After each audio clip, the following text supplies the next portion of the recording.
I get a lot of questions about RAW files versus JPEG, and a lot of people not fully grasping exactly what RAW files are. On today's Fast Friday, although it may not be fast, but it is Friday.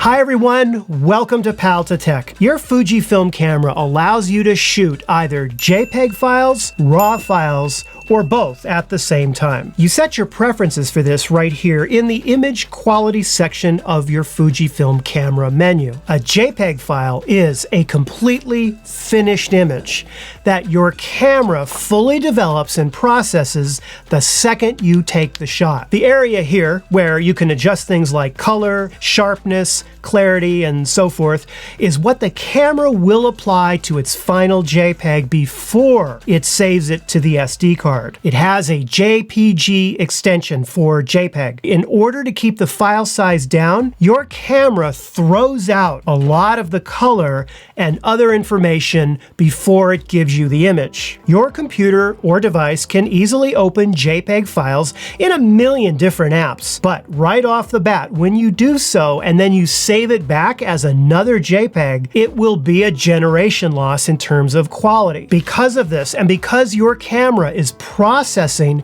and converting this final image before it saves it to the SD card, the IQ settings in your Fujifilm menu become very important since they are baked into the final image that you're going to get. Now I want to talk about what a RAW file is. Unlike a JPEG, a RAW file is not an image at all. It's simply a binary blob of data that represents what your camera's sensor recorded at the moment you took the shot. You can't see or read a RAW file as an image. It's just a binary file, and therefore, most common programs like web browsers, Instagram, Windows Photo Viewer, and so forth cannot even read this type of a file. You need software such as Lightroom, Photoshop, or Capture One that can understand how to read and convert this binary blob of data over to something that you can see and edit visually. A RAW file size is also a heck of a lot heavier than a JPEG file, and that's because it's containing all of the data straight from the camera's image sensor. Well, it also contains other stuff as well. Let me give you an example. Okay, this box of Fruit Loops represents a RAW file. And inside the RAW file is all of your image data. It's all in there, okay? But that's not all it includes. It also has some metadata with it. You see, it kind of describes about what type of photo you took, the camera settings and that sort of thing. Not only that, there's one more thing that's inside this RAW file, and that is a small JPEG version of, it's sort of like a preview, a little JPEG, so that you can preview this RAW file. So basically you're getting three things. You're getting the raw data, okay, the raw data, you're getting the metadata, okay, and you're getting a little JPEG preview. Whereas with a JPEG file, you're just getting the straight up image and that's all. But there is a huge advantage to having all of this extra data. You get a lot more flexibility and latitude when it comes to editing. Okay, I took a JPEG and a RAW of the exact same image straight out of the camera, and I purposely shot it so that it would need some additional work. In other words, we're probably going to have to reduce these highlights and bring out these shadows. If I go to my RAW file, I'm going to go ahead and turn down my highlights. Boom. And now I'm going to go to my JPEG and do the exact same thing. All I've done is turn down the highlights. That's it. Next, I'm going to go back to my RAW file and I'm going to bring up the exposure by, say, 1 1/4 stops. I'm going to go to my JPEG and do the exact same thing. 1 1/4 stops. That's all I've done, nothing else. The photo on the right is the RAW file. The photo on the left is the JPEG. Look at how you have more detail recovered in the RAW file. There's just more sensor data there to work with. One of the most important reasons for shooting RAW is to retain color information. You get a lot more of it with RAW, and it's a lot easier to manipulate in post-processing. Have a look at this. Okay, here's a photo that I shot that is in dire need of correcting color balance. So let me go into the develop module. This is my JPEG right here. I am working on the JPEG. I am going to click the little white balance dropper and sample this target neutral right here. Boom. Okay, it's better. That's the JPEG. Okay, let's switch over to the RAW file and do the exact same thing. I'm gonna go ahead and click the dropper, select the neutral, boom.